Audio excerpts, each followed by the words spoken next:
Hello guys, welcome back to the channel. My name is TituElite and we are back here in Agatha Christie Murder on the Orient Express, and we are approaching big time the end of this game, of this series, because we do know that probably one of the two kill Ratchet, if not the two, between Mr. Foscaretti and Mr. How is the name of him? Yeah, conclude the investigation. Yeah, I finally complete my investigation. All the passengers were guilty, even the conductor. The motive is clear. They were all connected to the Armstrong case. They wanted revenge on the monster who kidnapped and killed Daisy Armstrong. All the passengers. Okay.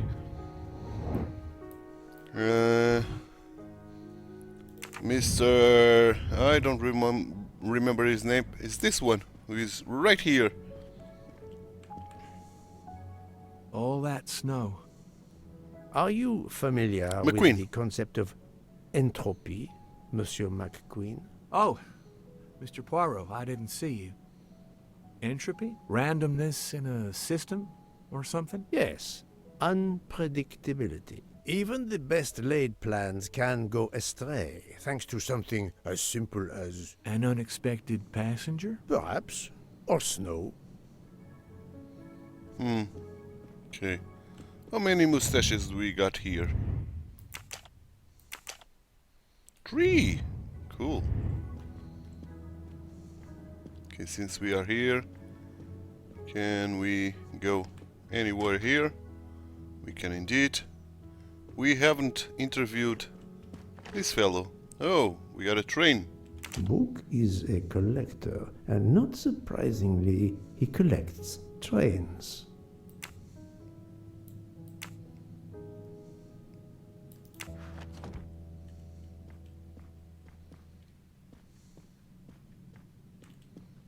Okay. Are you all right, Mr. Poirot? And Ms. Locke? Has she had symptoms again?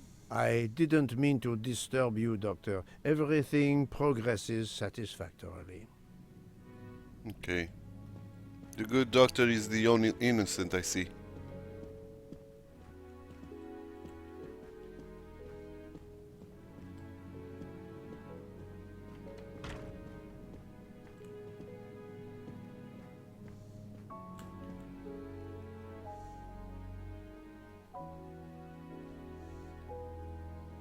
Still, we got this opportunity to peek outside, but nothing to do.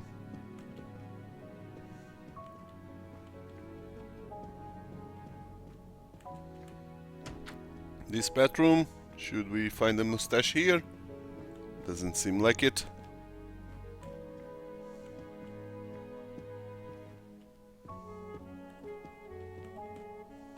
Okay, let's go to first class.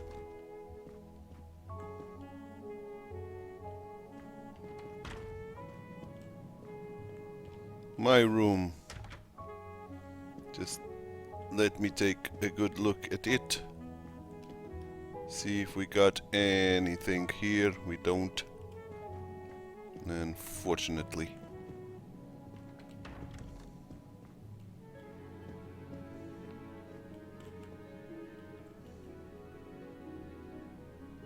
Oh, that's an open door.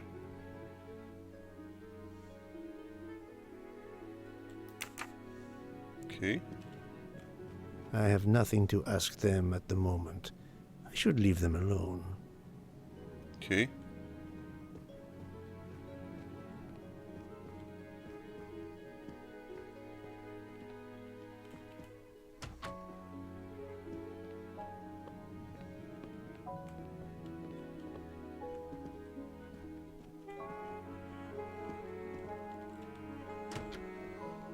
Cool.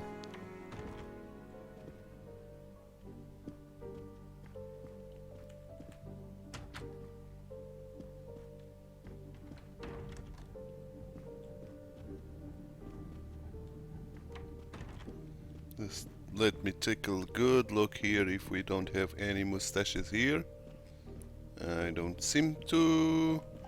And Mr. Good Schmidt. evening, Fräulein Schmidt. May I disturb you for a moment? You asked so politely, mein Herr, but I do not think I have a choice.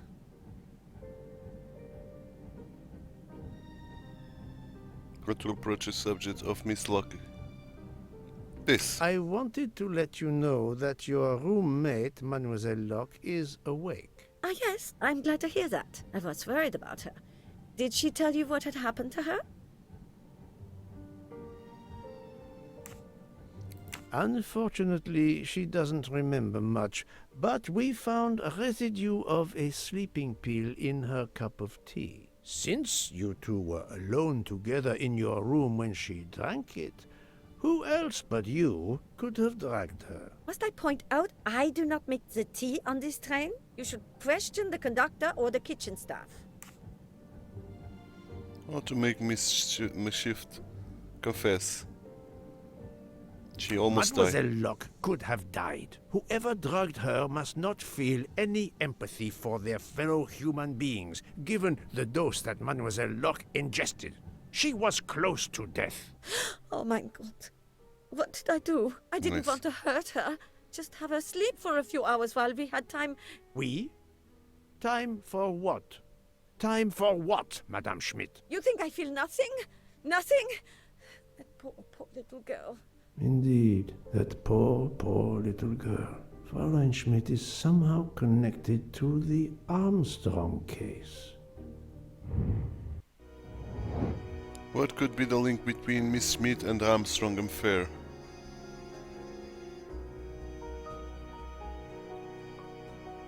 Ladies companion to Sonny Armstrong? This is wrong. But I'm never far from the truth. The Armstrong cook. My little gray cells did not let me down.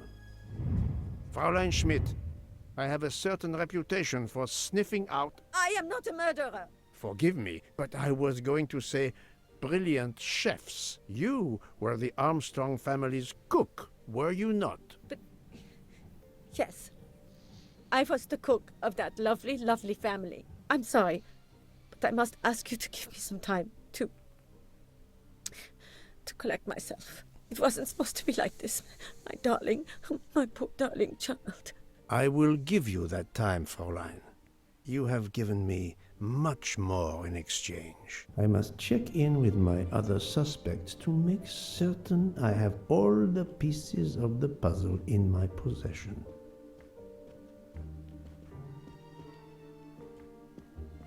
Okay.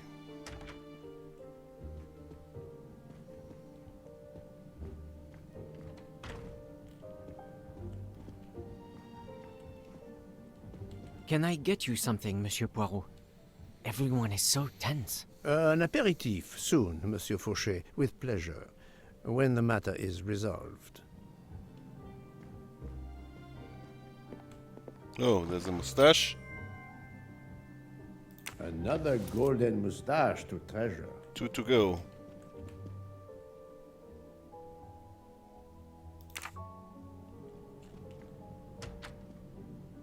Oh. You are here. Jean, you've mixed everything up again. Oh, I can't find the coffee liqueur for tonight's dessert.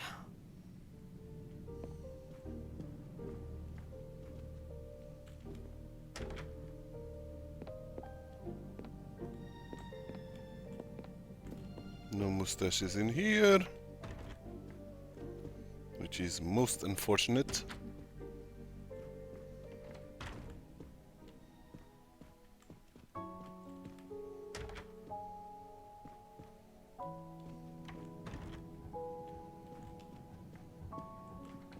You're right, Mr. Book. This dessert is delicious. I'm glad we didn't wait for dinner. I promise the entrée will be superb as well. Detective Locke, you are recovering well, I see. Yes, I should be helping with the investigation. Do you know who drugged me? It is early yet for conclusions. When I return, then we shall see. Do not worry, It Poirot. was Miss She is in Schmidt. good hands. Potarou, Freya, and yours truly are looking after her. Cool.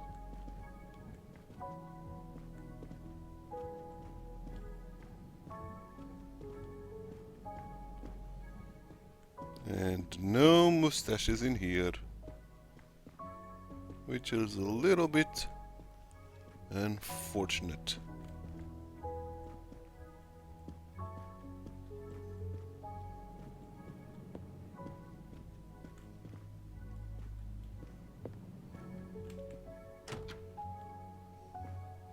Not now. Not now. I have a dinner to prepare. Would you interrupt Michelangelo or Da Vinci? You think very highly of yourself, Mr. Mori.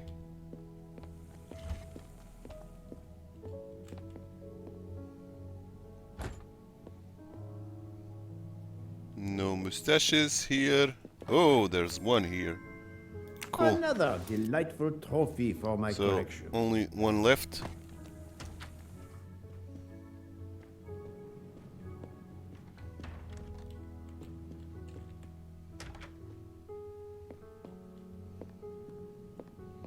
And where is Mr. Foscarelli?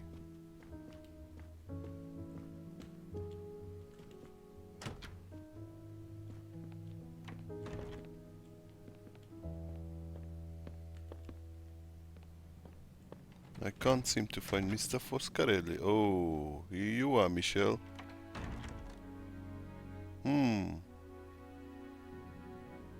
Good evening, Michel. Am I bothering you? You seem stressed. With everything that's going on, I must admit it's difficult to be relaxed. Of course, I understand. Especially since we know that Detective Locke's tea was drugged before it was served to her. Detective? Come now, Michel. Surely you would have taken the opportunity to search her things and found her badge. Luckily, she woke up and was finally able to tell us her story. Otaru boiled the water, Jean made the tea.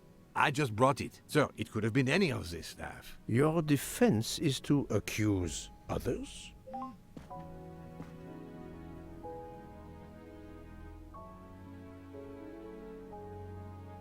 You have a network connection? No, unfortunately. It's just an automatic reminder to pay my rent. I always forget, and my landlord complains. Pierre Michel had to be involved in the murder. He was The the drugged tea, father of his post nanny. at the end of the hall, and now I know why I know more than one of those people on the screen.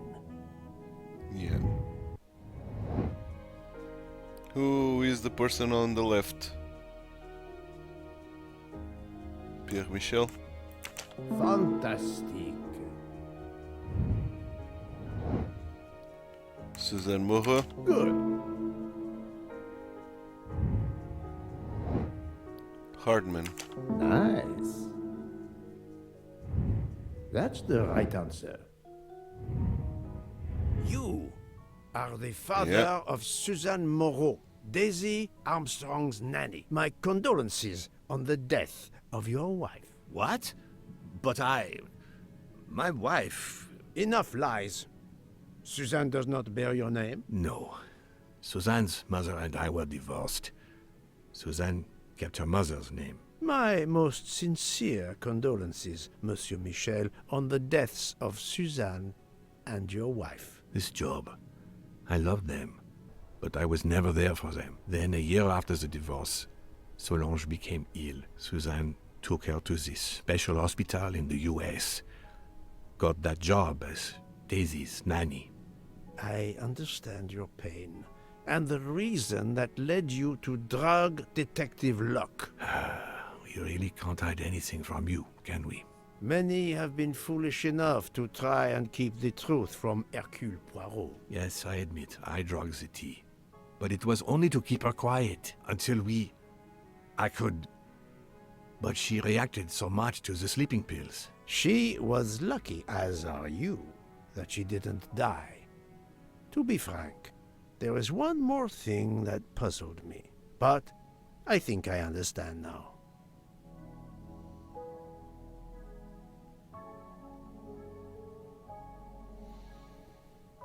Mr. Hardman was the future son-in-law. Monsieur Hardman was Suzanne's fiancé. Huh. I have the impression my whole life to you is an open book. Yes, Cyrus was my daughter's fiancé. I almost consider Cyrus as my own son. Of course, much more is clear now. I have been patient long enough. It is time to go and see what all the commotion is next door. Okay. Let's see it.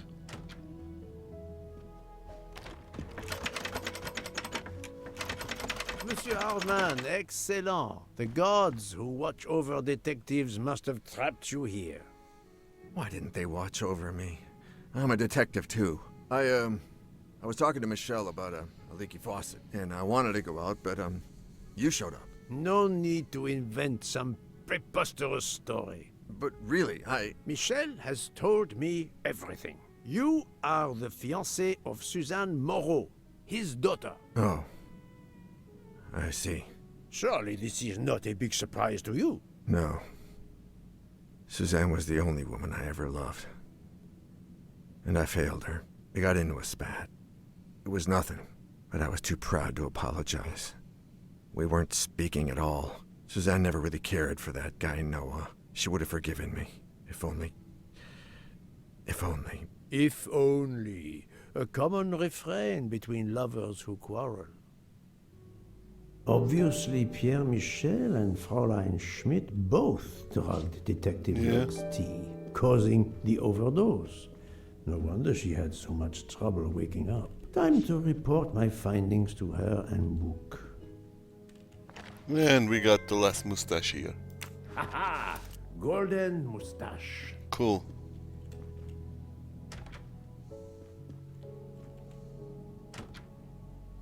So, let's report.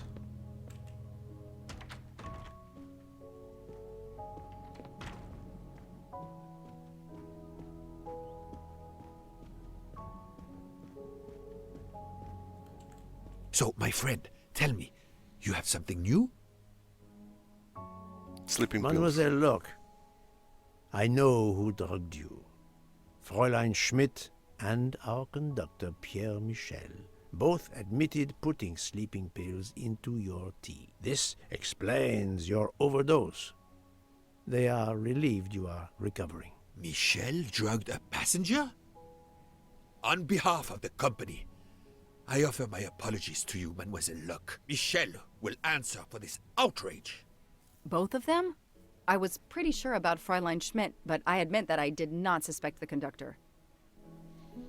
And the Armstrong affair. I have uncovered multiple connections with the Armstrong case. Pierre Michel is the father of Suzanne Moreau, little Daisy's nanny, and Monsieur Hardman was Suzanne's fiancé. As for Hildegard Schmidt, she was the cook of the Armstrong family. What a coincidence, don't you think? But it's incredible!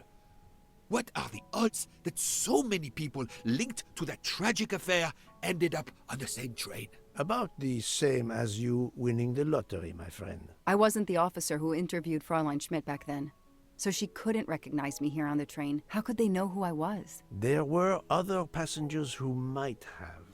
Or she may have seen you when you visited the Armstrong home. It is now clear to me that some of the clues to this elaborate plot were staged for my benefit. Okay. What did they want me to believe? The murderer got on the train at Vicossin, killed Ratchet and got off immediately. The murderer boarded the train at Vicossin, killed Ratchet and is still on the train. The killer got on the train in Istanbul, killed Ratchet and got off in Belgrade.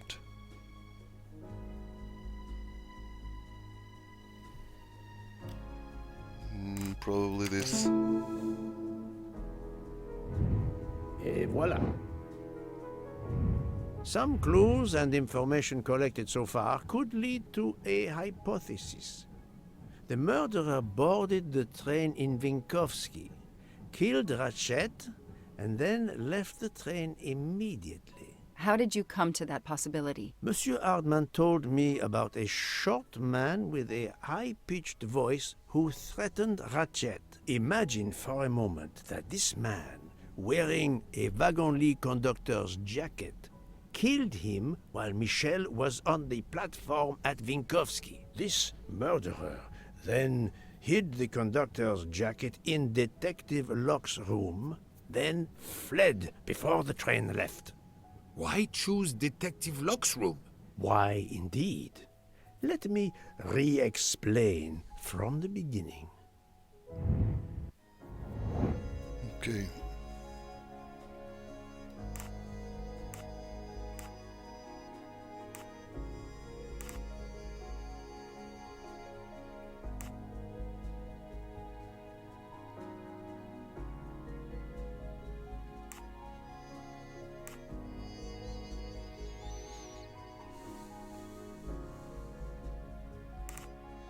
Okay, the train stops.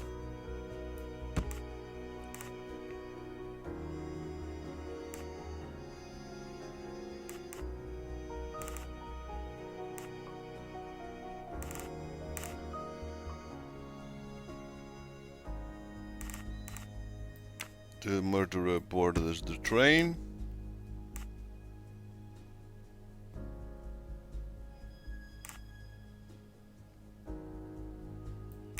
Yes, kills.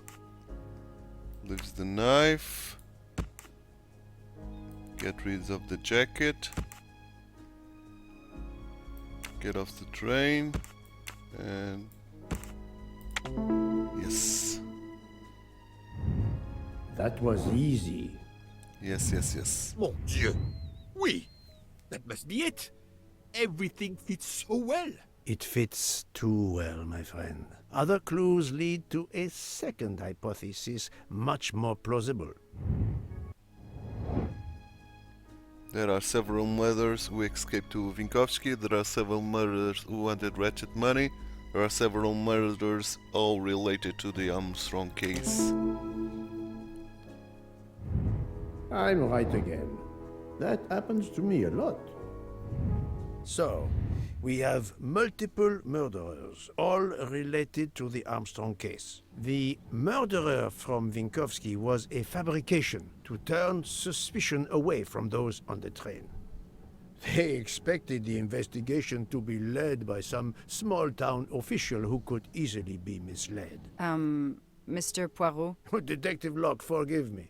You are an obvious exception. You tracked Ratchet with the tenacity of a bloodhound. Unfortunately for the killers, they not only had you to deal with, but now they had, and I say this with all modesty, the world's greatest detective, Hercule Poirot, dropped into the midst of their meticulous planning. Multiple murderers?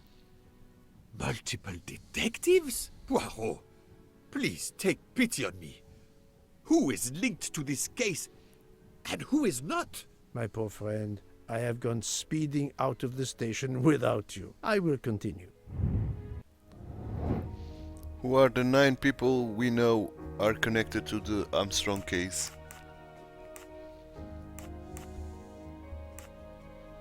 This, this, this, this, this, this,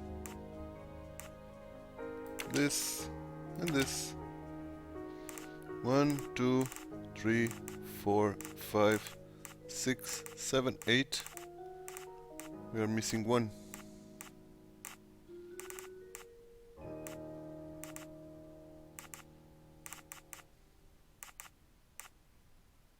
Who's the other one, man?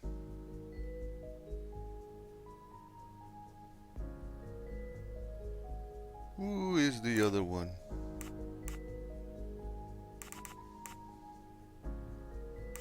Oh, Joanna, of course.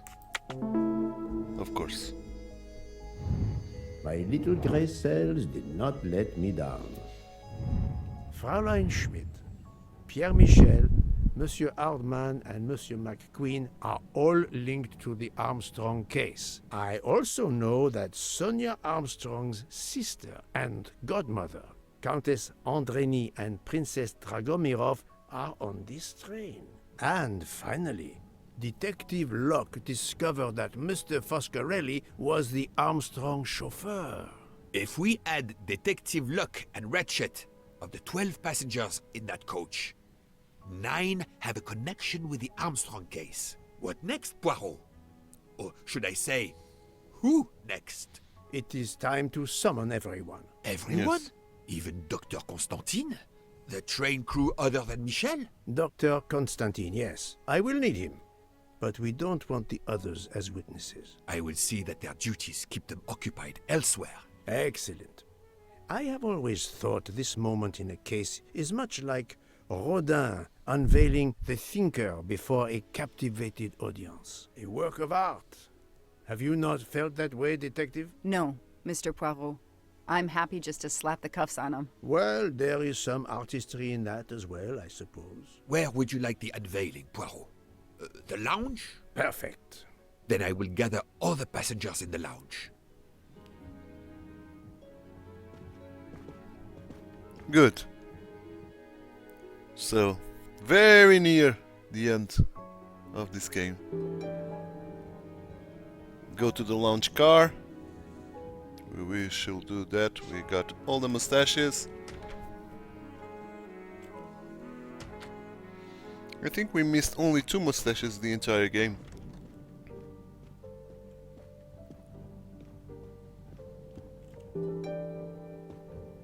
Good.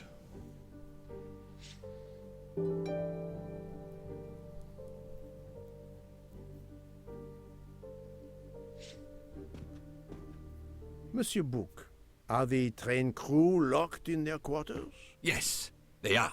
Then the stage is set for the final act. Ladies and gentlemen, I have gathered you together to hear my reconstruction of the murder of Samuel Edward Ratchet, also known as Cassetti. There is not one, but 2 possible solutions of the crime. I shall put them both before you, and I shall ask Monsieur Bouc and Dr. Constantine here to judge which solution is the correct one. 2 solutions? Mr. Poirot, I am hardly qualified. Nevertheless, your assistance is required. Now, you all know the facts of the case. Ratchet was found stabbed to death this morning. He was last known to be alive at 12:37 a.m. last night, when he spoke to the wagon-lit conductor through the door. His watch was found to be badly dented, and it had stopped at 1:15. Dr. Constantine, who examined the body, puts the time of death as having occurred between midnight and 2 in the morning. At half an hour after midnight, as you all know, the train ran into a snowdrift. After that time, it was impossible for anyone to leave the train. So, here is my first theory. The enemy, as Ratchet expected, joined the train at Vinkovsky by the door left open by Captain Arbuthnot and Monsieur McQueen, who had just descended to the platform. He was equipped with a wagon-lit jacket, which he wore over his ordinary clothes, and a pass key which enabled him to gain access to Ratchet's compartment in spite of the doors being locked. Ratchet was under the influence of a sleeping draught. This man stabbed him with great ferocity, 12 wounds in all. He left the compartment through the communicating door to Madame Hubbard's compartment. Yes, that's so. Scared me half out of my wits. The murderer thrust the dagger he had used into Mrs. Hubbard's handbag in passing. Without knowing it, he lost a button of his uniform. Then he slipped out of the compartment and along the corridor. He put the uniform jacket into Detective Locke's suitcase. to cast suspicion on her. And a few minutes later, dressed in his ordinary clothes, he left the train just before it started off again, using the same means for egress, the door near the dining car.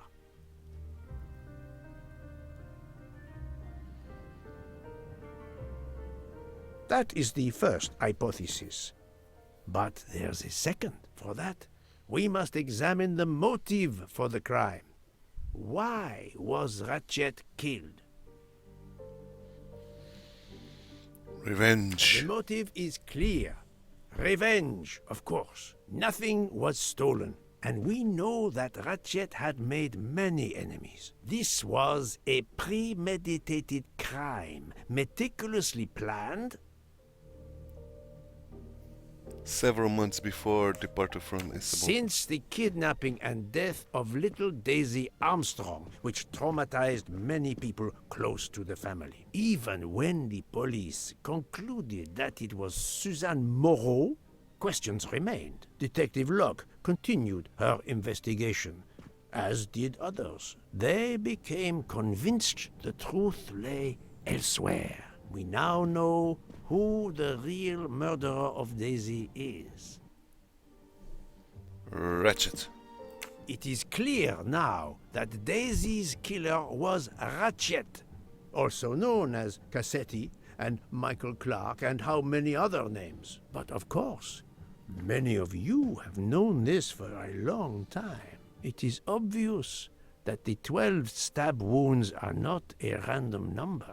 Dr. Constantine's analysis revealed that some stab wounds appeared to have been caused by a right-handed attacker. Others indicated the knife wielder was left-handed. Some wounds were deep, more than one fatal. Yet others were not much more than mere scratches. What can explain these discrepancies? This leads us to an obvious conclusion. They are symbolic. Daisy's age. Come now, Poirot. Daisy was 3 years old. Yeah. A jury in the United States. 12 stabs. 12! The same number as a trial jury in the United States. But not just a jury of 12 members condemning him to death, but 12 executioners as well. This self-appointed jury had meticulously planned for everything except Snow. snow. The avalanche that stopped us, as well as the presence of not one but 2 detectives on the train. They had to improvise, to hastily add clues and false leads.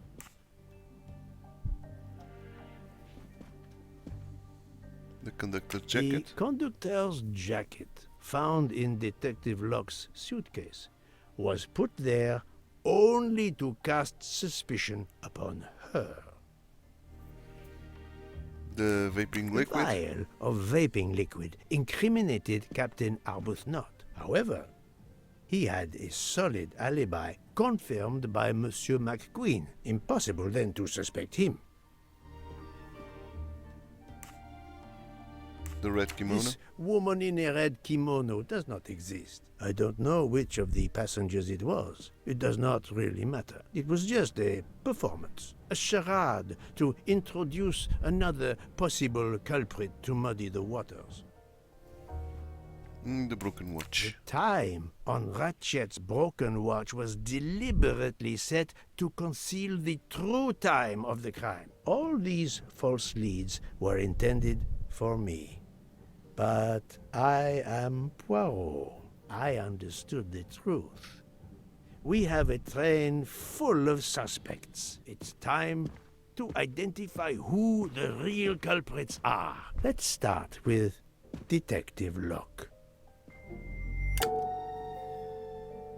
No.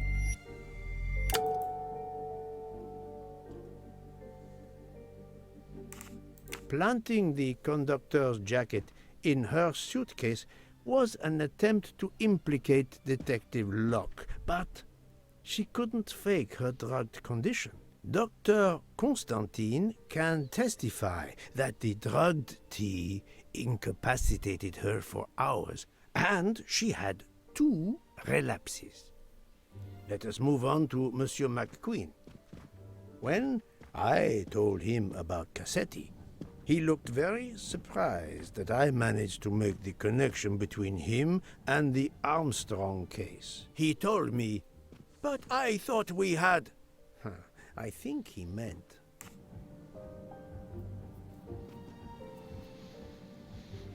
I thought we had eliminated all You clues. thought you didn't leave any real clues linking the murder to the Armstrong kidnapping. Moreover, you insisted that Ratchet did not speak French when you knew I had heard a voice calling out in French that was supposed to be Ratchet.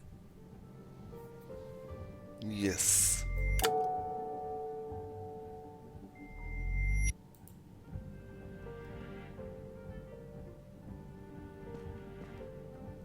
His father. You took some pleasure in leaving me false clues, I think. It was quite annoying. But you told me yourself that your father was the district attorney who handled the Armstrong case. The case haunted my father. At first, he believed Suzanne Moreau had helped her boyfriend, Noah, to kidnap Daisy, even though there were questions that went unanswered, and a young policewoman refused to let it go, continuing to find discrepancies, but never enough to reopen the official investigation. That policewoman sits there. Her name is Joanna Locke. Then tell him. Tell him how in the end my father believed you, how he resigned a job that he loved, racked with guilt that he may have let that monster go free. He died young, broken, his faith in justice broken. That's what Ratchet did to him. Thank you for your honesty, Monsieur McQueen. Your father is one more victim of the man who called himself Ratchet. Now, I will turn to Ratchet's valet, Monsieur Masterman.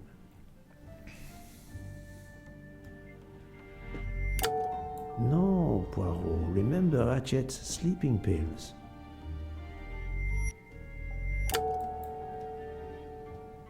Sleeping pills. Ratchet sensed danger close to him and naturally wanted to stay awake. You gave him sleeping pills without his knowledge. Once he was sound asleep, you could do what you had to do in peace.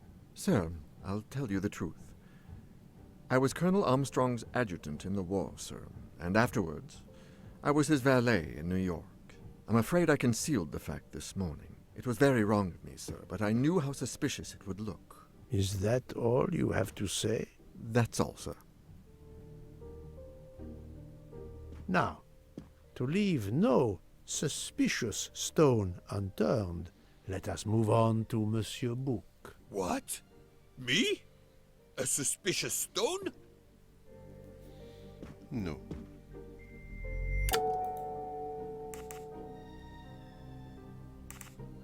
His lofty position as director does not clear him of suspicion. Murderers can come in all shapes and sizes. Monsieur Bouc is certainly a very close friend, but I never allow my affection to take precedence over reason. It is not tangible proof.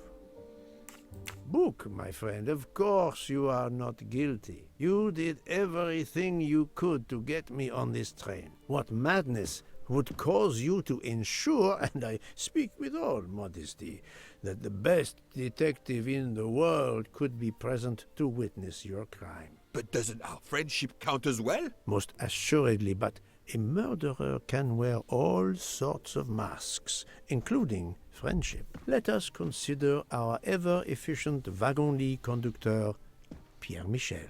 Yes. Probably.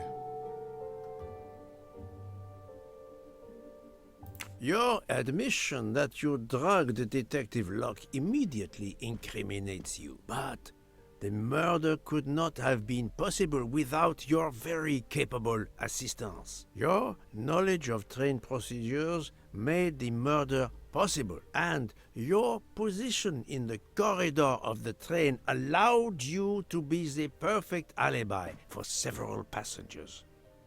And your motive? Suzanne Moreau, Daisy Armstrong's poor nanny, who was wrongly accused and committed suicide, was your daughter. C'est un foiré. He got what he deserved. My poor daughter has finally been avenged. My Suzanne. My child. Let's move on now to Monsieur Hardman, one of 3 detectives on this train.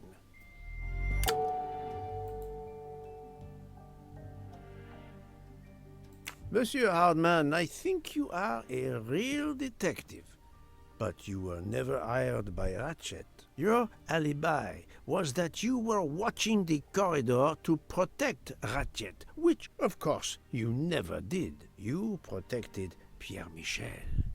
However, we just saw that his alibi doesn't hold up, so neither does yours. I don't know about the conductor. Being Suzanne's fiancé, you had a substantial motive to punish Ratchet. You used your detective skills, just as Detective Locke did, to hunt him down and finally avenge the death of your beloved. That's right, Mr. Poirot. I do have some detective skills. I never doubted it. Now, Fraulein Schmidt, the lady's maid with the soul of a cook.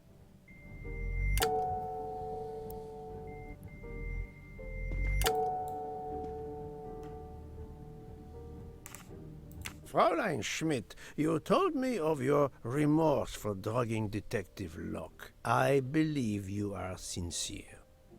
However, as the cook of the Armstrong family, you experienced the drama from within. The death of Daisy, then Sonia Armstrong, who died in childbirth, and finally, Suzanne and John Armstrong. So much misfortune in that poor family. The death of this criminal is only justice. Let us move on to Countess Andreny. I was impressed by the earnestness of her husband when he swore to me solemnly on his honor that his wife never left her compartment that night. Should I believe it? Yeah. Even if it seems logical, it's more complicated than that. I believe Countess Andreny. No.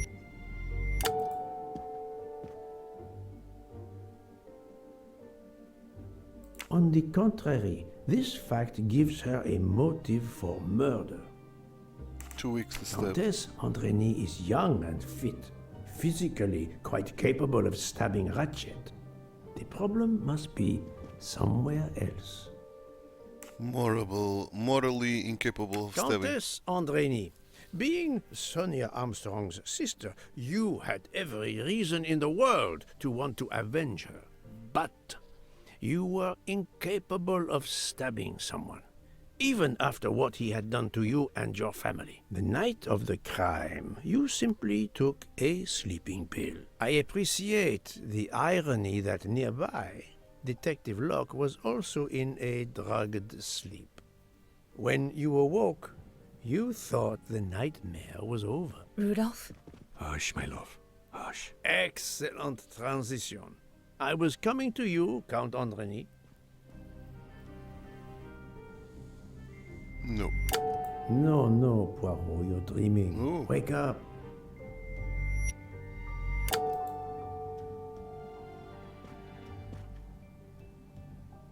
He replaces Mrs. 12 people, a jury. This was very important to all of you. If Countess Andreny did not stab Ratchet, someone had to take her place. And you, Count, the beloved husband. I've seen how fiercely you love and protect your wife. Enough! I would do anything for Helena. Anything. Even that. Yes, even that. Let's move on to Monsieur Foscarelli. Yes.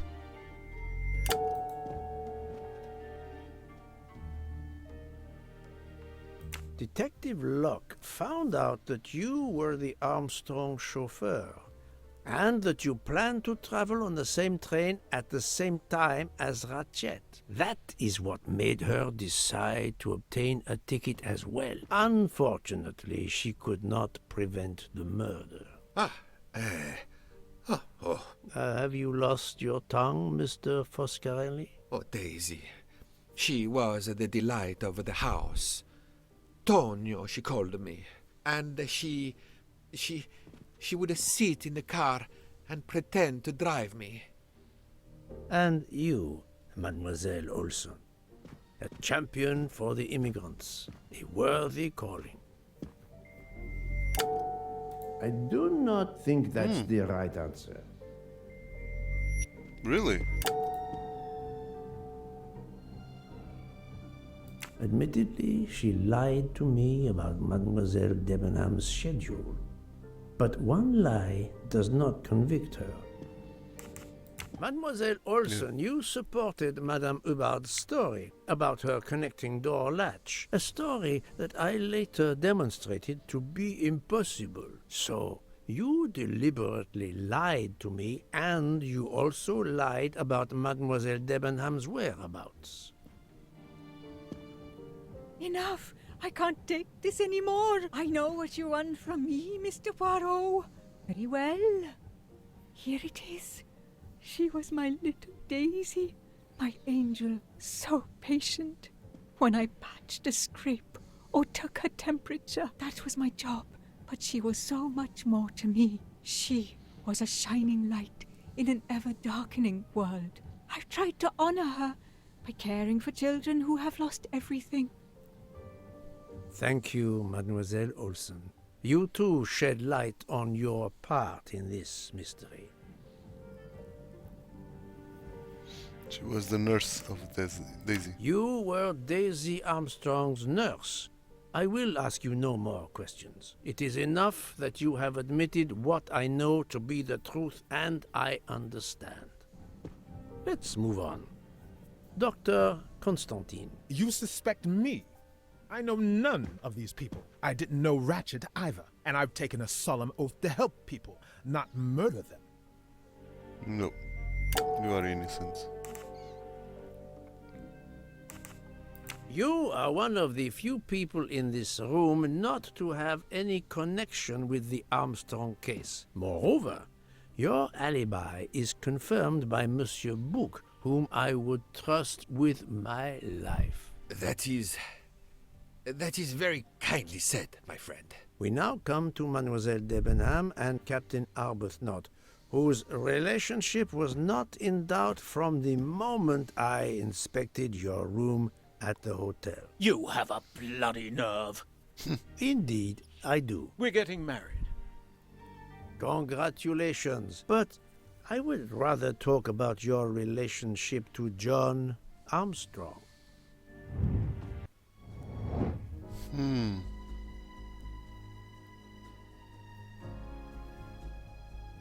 Soldiers?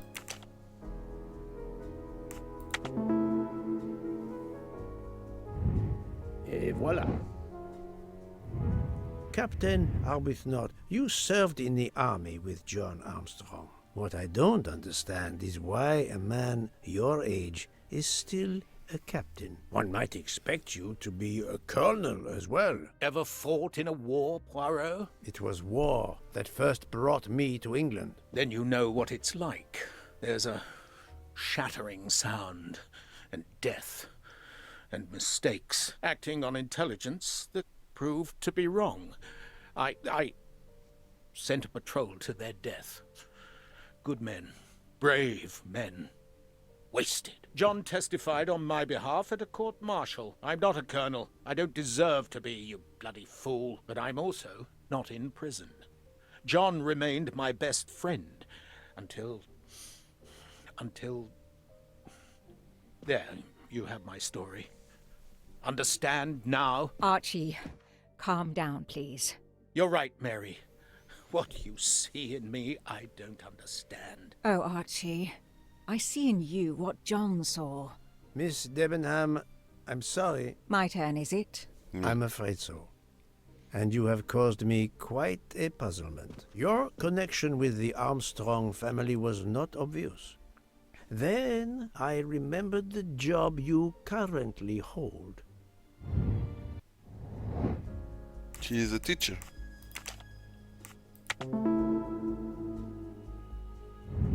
I'm right again. That happens to me a lot. You were the teacher of... Daisy. No, she was the teacher of Countess Andrény.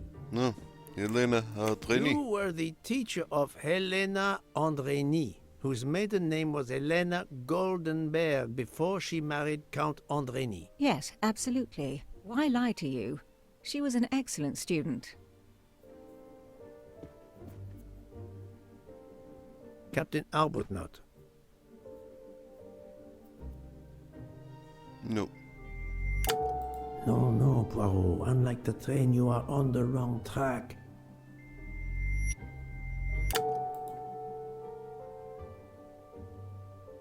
No, his vial found at the crime scene was a decoy. Indeed.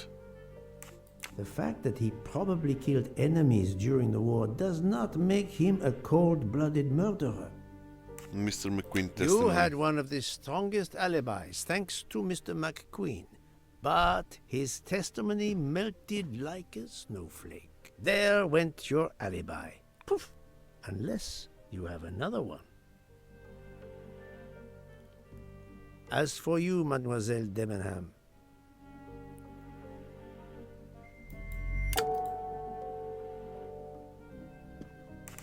her close relationship with someone guilty in the case, even her motive, do not necessarily make her guilty. Mademoiselle Olsen was the only one who could confirm your alibi. I think you know where you stand. Very good, Mr. Poirot. Are you satisfied? I will be soon. Now I must turn to Sonia Armstrong's godmother, Princess Dragomirov. Yes. She's left-handed.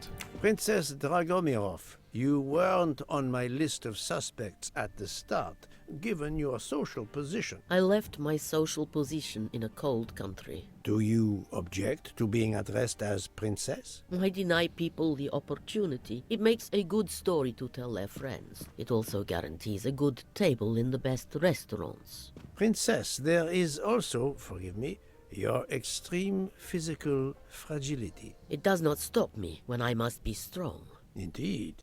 Of more importance, though, is the fact that you're the only left-handed person on the train.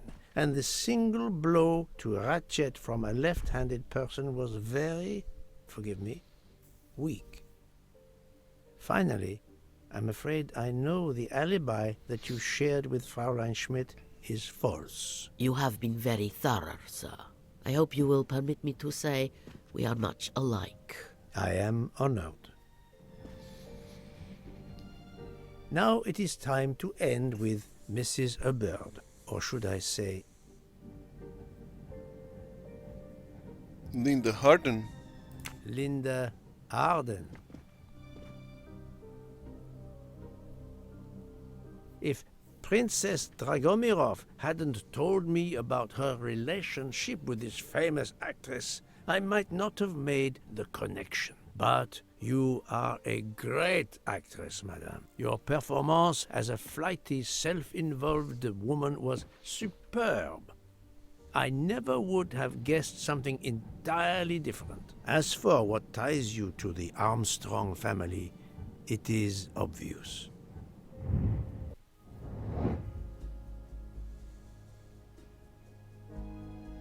Godmother of Daisy. No, not good.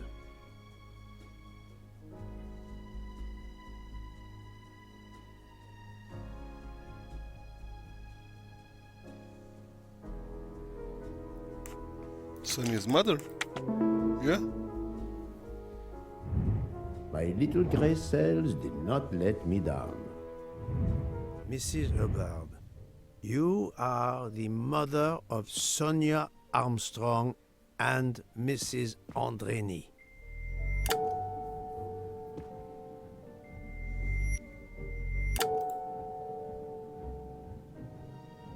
The fact that Madame Hubbard is actually Linda Arden, Sonia's mother, and a gifted actress of stage and screen, a woman who could teach her fellow conspirators how to play their roles, makes her one of the best placed to organize the murder, no, the execution of Ratchet.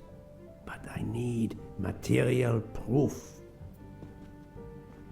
Toilet bag hiding the latch. Madame Hubbard, you really are a remarkable actress. You put so much effort into your character and into staging the murder. I saw it as a perfect mosaic, each person playing his or her allotted part. So carefully arranged that if suspicion should fall on any one person, the evidence of one or more of the others would clear the accused person and confuse the issue. Everything was meticulously planned.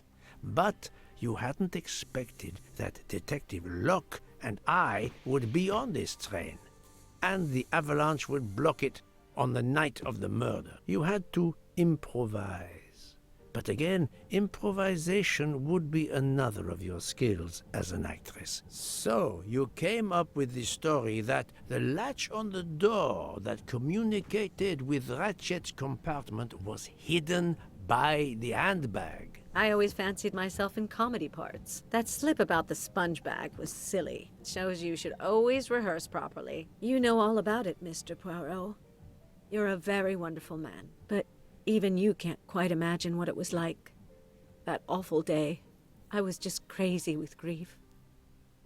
So were the servants. We decided then and there that the sentence of death that Ratchet had escaped had got to be carried out. There were 12 of us, or rather 11. Suzanne's father was over in France, of course. First we thought we'd draw lots as to who should do it, but in the end we decided on this way. It was the driver, Antonio, who suggested it. Mary worked out all the details later with Hector McQueen. It took a long time to perfect our plan. We first had to track Ratchet down. Hardman managed that in the end. Then we had to try and get Edward and Hector into his employment. Well, we managed that. Then we had a consultation with Suzanne's father. Captain Arbuthnot was very keen on having 12 of us. He seemed to think it made it more orderly. He didn't like the stabbing idea much, but he agreed that it did solve most of our difficulties. Well, Suzanne's father was willing. Suzanne had been his only child. We knew from Hector that Ratchet would be coming back from the east, sooner or later, by the Orient Express. With Pierre Michel actually working on that train, the chance was too good to be missed. My daughter's husband had to know, of course, and he insisted on coming on the train with her. Hector wrangled it so that Ratchet selected the right day for traveling when Michel would be on duty. And then, at the last minute, you came. For the rest of the story, you worked out everything, Mr. Poirot. You were right about all of us. What are you going to do about it? If it must all come out, can't you lay the blame upon me, and me only? I would have stabbed that man 12 times willingly. It wasn't only that he was responsible for my daughter's death, and her child's, and that of the other child who might have been alive and happy now. It was more than that. There had been other children kidnapped before Daisy, and there might be others in the future. Society had condemned him. We were only carrying out the sentence, but it's unnecessary to bring all these others into it, all these good, faithful souls. You are a director of the company, Monsieur Bouc. What do you say?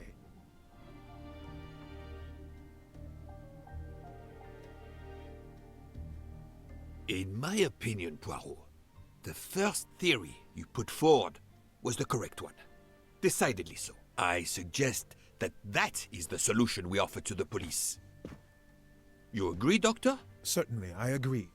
As regards the medical evidence, I think that I made one or two fantastic suggestions.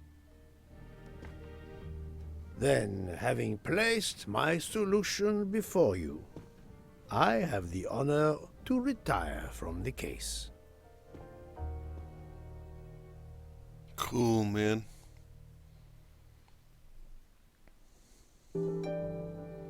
Cool. And the murder on the Orient Express was solved indeed.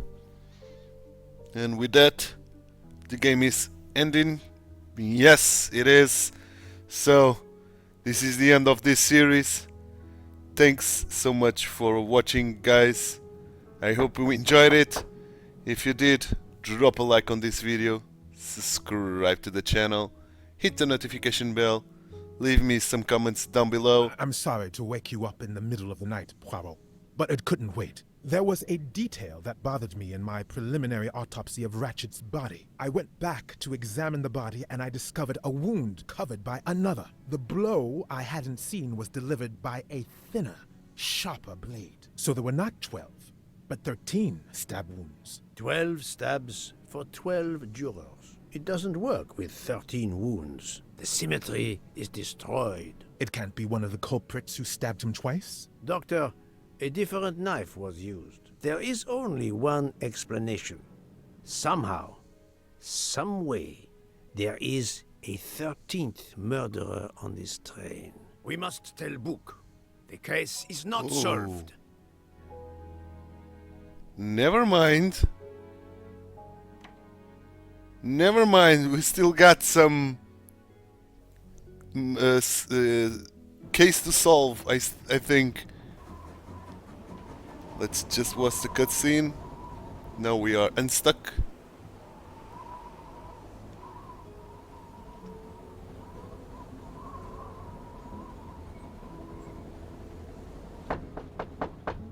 Please, come in.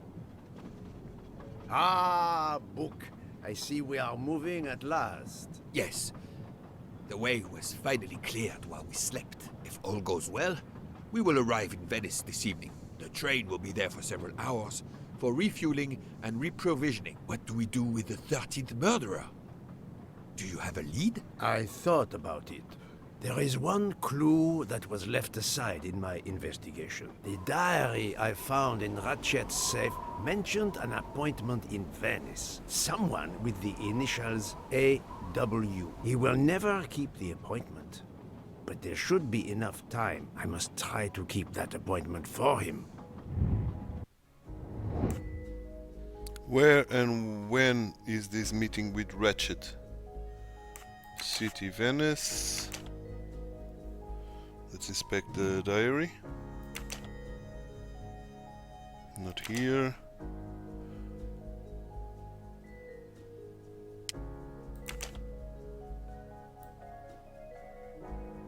Fontana del Conigli. Fontana del Conigli. And what was the time? AW.